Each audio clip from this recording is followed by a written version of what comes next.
Bom, gente, continuando aqui onde tínhamos parado, tá? Aqui você encontra então as placas ao encontro delas: convergentes, divergentes e transformantes ou conservativas, né? Transformantes, transversais, são alguns nomes que elas recebem, tá? Aqui temos um outro slide.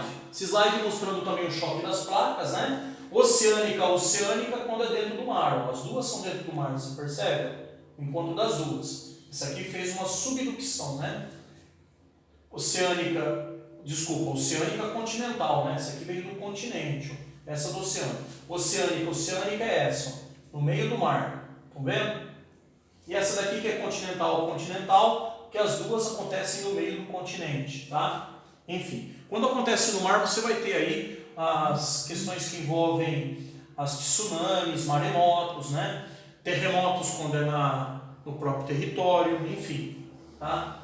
Vamos passar para frente. Aqui é uma dorsal, tá vendo? Né? Uma dorsal, uma montanha dentro do mar. Vamos ver outra aqui. As dorsais, ó, essa aqui no Pacífico, a Mesoatlântica, como que é enorme.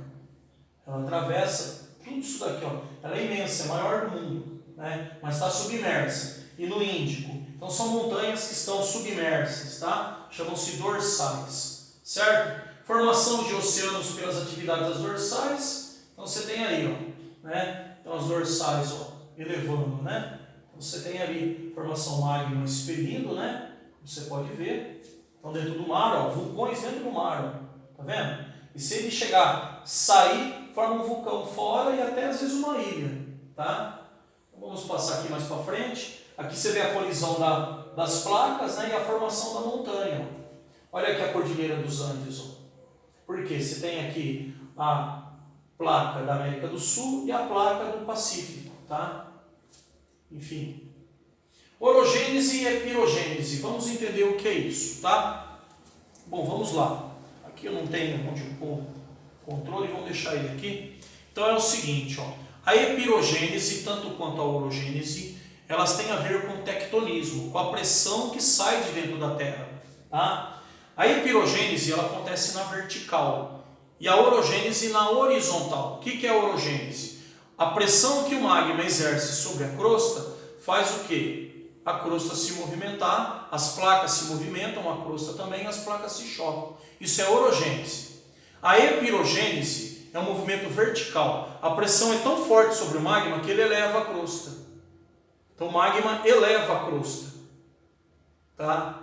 Isso é epirogênese. A orogênese faz as placas se movimentarem e elas se chocam. Então, ó, né? Se choca, aí a elevação se dá pelo choque, formando montanhas. É a orogênese. A epirogênese é a pressão elevando às vezes até um continente inteiro, ou um país. E aí o que acontece? Você tem a elevação, como você pode ter o rebaixamento também.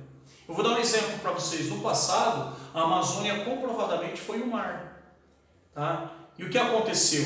Movimento epirogenético. A pressão sobre a crosta de dentro da Terra foi tão grande que elevou a Amazônia e a água escorreu de volta para a parte mais baixa.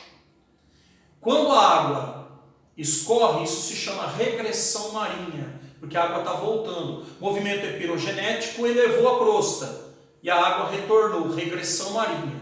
Se a pressão for inverso, fazer rebaixar, pode ser que o mar invada o continente. Isso se chama transgressão marinha. Mas isso não é um movimento que acontece da noite para o dia. De acordo com os cientistas da geologia, que envolve o relevo, envolve o solo. Então, segundo eles, isso demora milhões e milhões de anos para acontecer. É muito lento.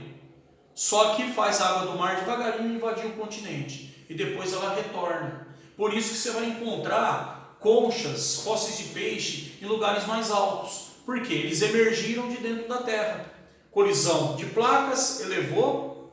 Movimento epirogenético, elevou. Por isso você vai encontrar fósseis de peixe em regiões elevadas. Tá? Enfim, movimento orogenético e epirogenético. Orogênese é o movimento das placas tectônicas. Produção, montanhas, dobramentos. É esse movimento.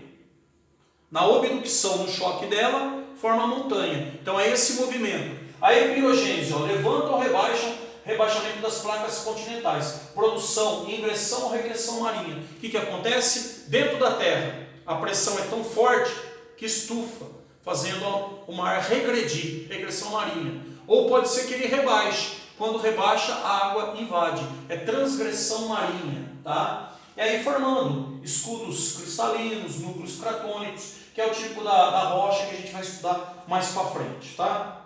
Vamos passar para frente aqui. A gente vê outro slide. Vamos lá.